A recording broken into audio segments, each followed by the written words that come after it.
Hi there, my name is Kim and these are the Wayrider Chronicles, my alternative look at current affairs. Hi there, today we're going to talk about, or I'm going to talk about AI and AI voices. By now, most of you would have heard of last week's story regarding Sam Altman, who's the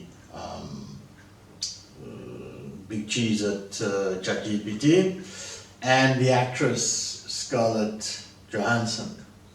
So the controversy was that Scarlett Johansson, the actress, accused ChatGPT of using her voice when they were promoting, they had a promotional video regarding the capabilities of their new ChatGPT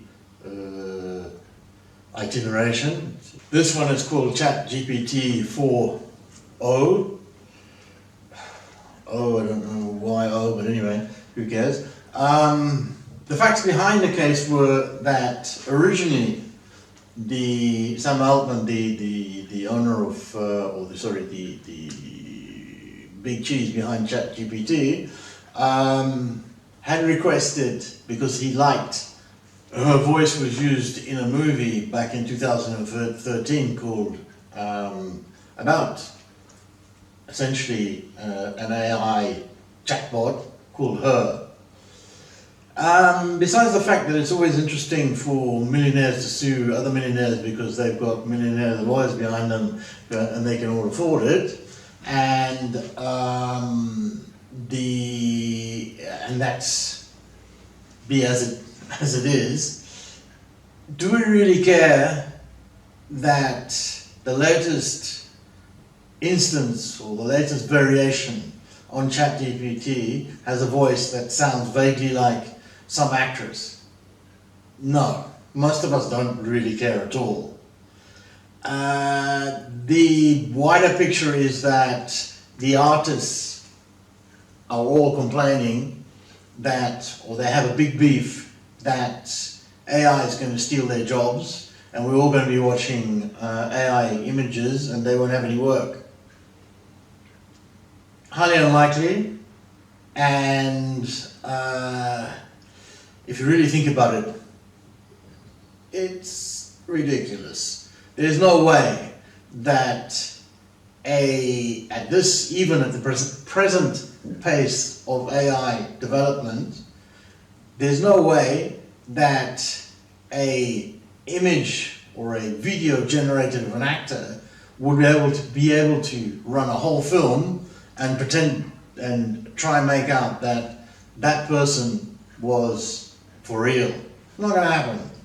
I mean, Musk is putting billions into a bet of self-driving cars, and we're nowhere near.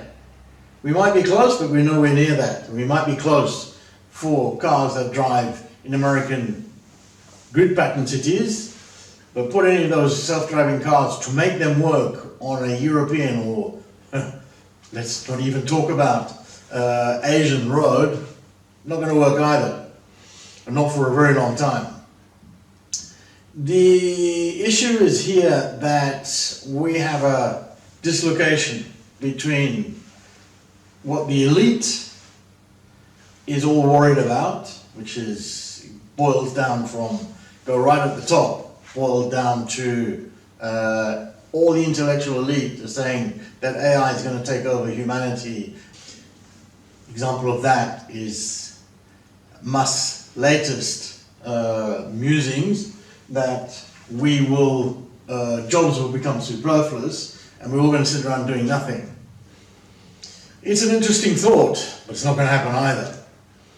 Most people will not want to sit around doing nothing all day, being on eternal holiday, while all the AI robots do all the work.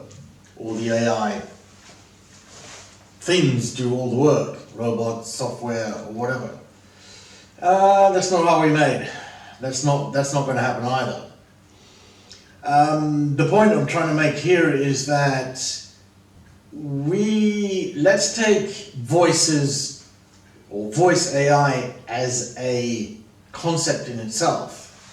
We've had up until now Apple with Siri, Google with Hey Google, Amazon with Alexa.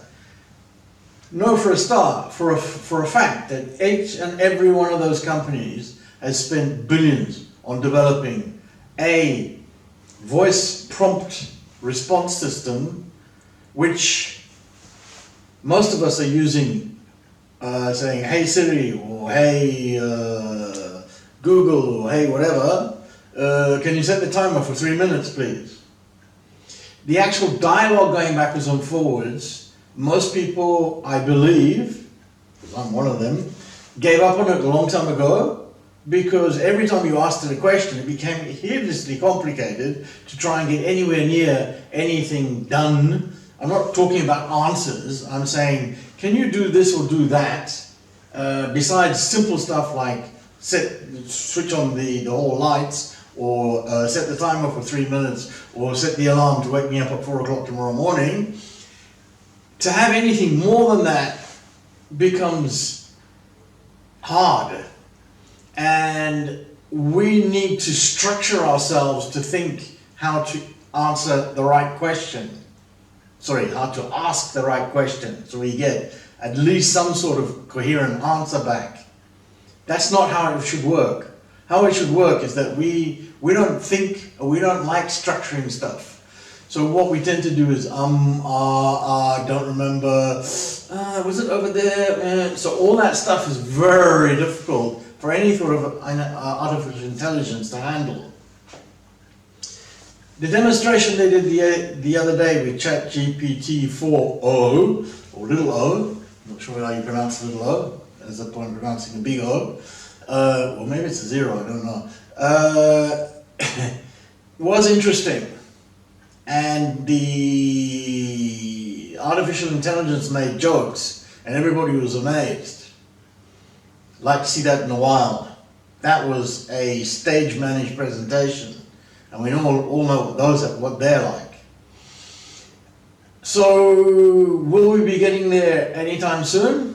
I don't know.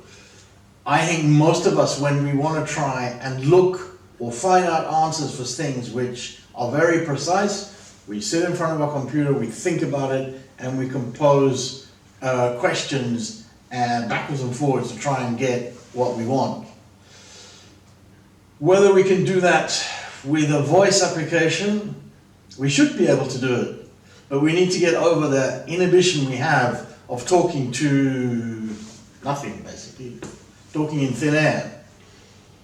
I don't know, it reminds me of the situation why way back when mobile phones first came to be used extensively, so many people were angry with them when they saw somebody on a phone. A subset of people were very angry every time they saw somebody talking on a phone.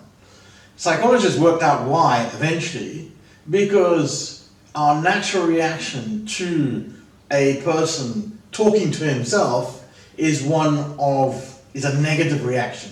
Oh, he's an idiot. What the hell is he doing? He's crazy. So we've got a reverse psychology happening here. That is, how do I talk to something that's not there?